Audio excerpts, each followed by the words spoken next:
ये बात 100% गारंटीड है कि आपके एग्जाम के अंदर एक सवाल क्रोनोलॉजी से आपका आने वाला है। क्रोनोलॉजी आपको जमाने के लिए हर बार आपके एग्जाम में पूछी जा रही है।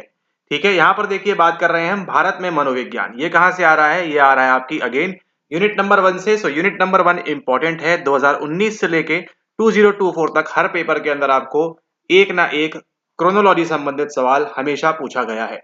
तो संभावना इसकी बहुत ज्यादा है कि अगर आप जून 25 के लिए प्रिपेयर कर रहे हैं या आगामी एग्जाम्स के लिए प्रिपेयर कर रहे हैं, आपको ये क्रोनोलॉजी वाला संबंधित सभी चीजें यहाँ पर मालूम होनी चाहिए। एंड इसको आप पढ़ेंगे कहाँ से? इसको आप पढ़ेंगे हमारे इन फ्री नोट्स से। ठीक है, तो टेलीग्राम पे आपके पास ये अवेलेबल है। अगर आपने इसको अभी तक नहीं लिया है तो आपने जो है इसको टेलीग्राम पे ज्वाइन करके फटाफट से ले लेना है। और अभी आपको दिखाएंगे भी यहाँ पर कि किस प्रकार से सारा का सारा सवाल आपको यहीं से पूछा जा रहा है।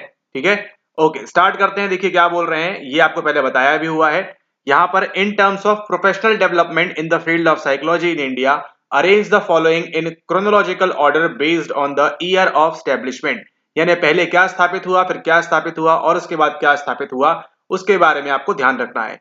देखिए जैसे ही यहाँ से आपकी निमहांस की एंट्री होती है, यानी कि आपका national institute of mental health and neuro sciences, उसी प्रकार से आप देखिए यहाँ पर आपकी जो एबनॉर्मल साइकोलॉजी है, डिसऑर्डर्स वगैरह जो है आपको इस बार ज्यादा देखने को मिले हैं यहाँ पर इस पेपर के अंदर। ठीक है, तो यहाँ से भी हमको एक हिंट मिलती है कि यस, पेपर का आपका जो ट्रेंड है वो धीरे धीरे यहाँ पर चेंज हो रहा है। भारतीय मनोविज्ञान संघ कब स्थापित हुआ? राष्ट्रीय मानसिक स्वास्थ्य तथा तंत्रिका विज्ञान संस्थान निमांस कब हुआ? रक्षा विज्ञान संगठन कब हुआ?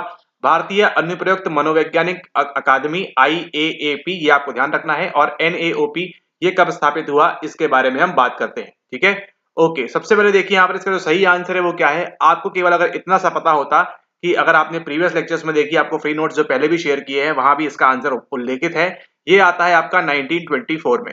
जैसे ही आपको समझ में आता है 1924 में सबसे पहली बार यहाँ पर जो है भारतीय मनोविज्ञान संघ यानी कि इंडियन साइकोलॉजिकल एसोसिएशन की शुरुआत होती है 1924 में। तो आप कहां पहुंचते हैं? आप पहुंचते हैं केवल दो ऑप्शन। अब आपको ये एग्जाम के अंदर 100% मालूम है, या तो ऑप्शन नंबर 1 सही होने वाला है या फिर ऑप्शन नंबर ये वाला आपको सही होने वाला है। ठीक है, ओके हम बात करें केवल कॉमन सेंस के आधार पर। आप केवल ये सोच के देखिए कि क्या डिफेंस साइंस ऑर्गेनाइजेशन पहले आया या फिर Indian academy of applied psychology. अगर आप यहां पर देखें अप्लाइड साइकोलॉजी, तो नाम से पढ़ के समझ में आ रहा है ये क्या है, आपका अनुप्रयुक्त मनोविज्ञान। ठीक है, तो जब तक हम पहले सीखेंगे नहीं नॉर्मल साइकोलॉजी के बारे में, बेसिक साइकोलॉजी के बारे में, उसके पहले हम अप्लाइड तक कैसे पहुंच पाएंगे?